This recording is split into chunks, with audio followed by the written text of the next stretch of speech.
Lorsque je souhaite comparer deux fractions, je peux vouloir les comparer par rapport à 1. Je vais pour cela regarder le numérateur et le dénominateur. Lorsque le numérateur est inférieur au dénominateur, la fraction sera plus petite que 1. Prenons par exemple 3 cinquièmes. Je prends 3 parts d'une unité partagée en 5 parts égales. J'ai donc pris moins d'une unité entière. Lorsque le numérateur est égal au dénominateur, la fraction est égale à 1. Par exemple, si je prends 5 cinquièmes, j'ai pris 5 parts d'une unité partagée en 5 parts égales, j'ai donc pris une unité en entier. Enfin, lorsque le numérateur est supérieur au dénominateur, alors la fraction sera plus grande que 1. Par exemple, 8 cinquièmes. Je prends 8 parts dans des unités partagées en 5 parts égales. Je vais donc prendre plus d'une unité. Je peux aussi vouloir comparer des fractions entre elles. Pour cela, je vais encore regarder les numérateurs et les dénominateurs de chaque fraction. Nous allons voir deux cas différents. Tout d'abord, lorsque les deux fractions que l'on souhaite comparer ont le même dénominateur. Par exemple, 7 douzièmes et 11 douzièmes. Elles ont tous les deux 12 au dénominateur. Pour les comparer, il me suffit de regarder le numérateur. Ici, 7 et 11. 7 est plus petit que 11, je peux donc dire que 7 douzièmes est inférieur à 11 douzièmes, ce qui se vérifie en regardant leur représentation. Faisons un deuxième exemple, 6 huitièmes et 3 huitièmes. Il y a le même nombre de dénominateurs, 8, il me suffit donc de regarder le numérateur.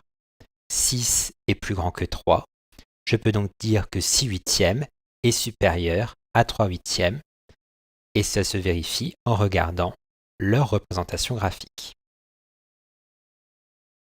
Autre cas de figure, quand le dénominateur des deux fractions que je souhaite comparer est différent.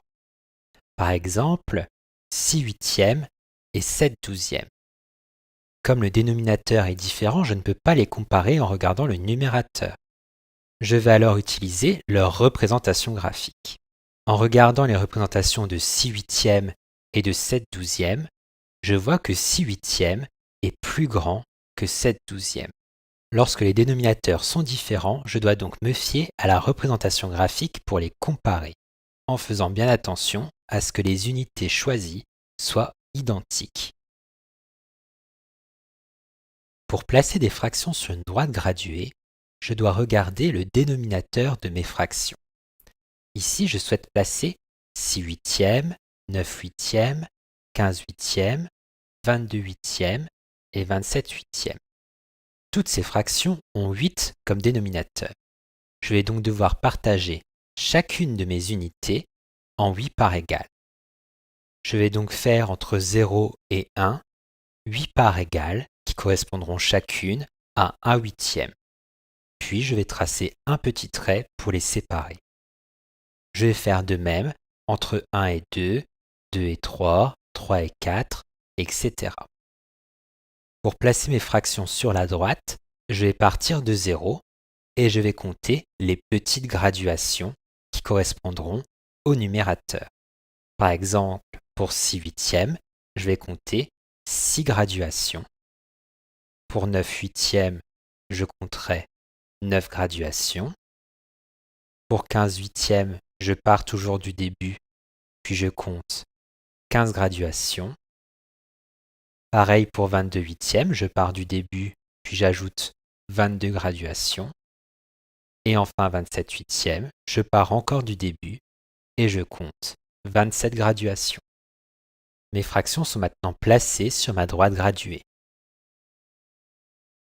Pour encadrer une fraction entre deux entiers consécutifs, je vais m'aider de la droite graduée. Je vais donc reprendre les mêmes fractions que précédemment. Sur ma droite graduée, je vois que 6 huitièmes est entre 0 et 1.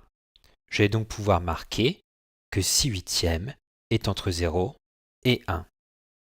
Ensuite, je peux voir sur ma droite que 9 huitièmes est entre 1 et 2. Je vais donc l'encadrer entre 1 et 2. 15 huitièmes est lui aussi entre 1 et 2 sur ma droite graduée. Je vais donc l'encadrer lui aussi entre 1 et 2. 22 huitièmes se situe sur ma droite graduée entre 2 et 3.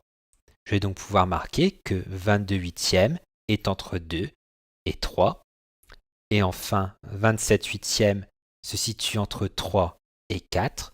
Je vais donc l'encadrer entre 3 et 4.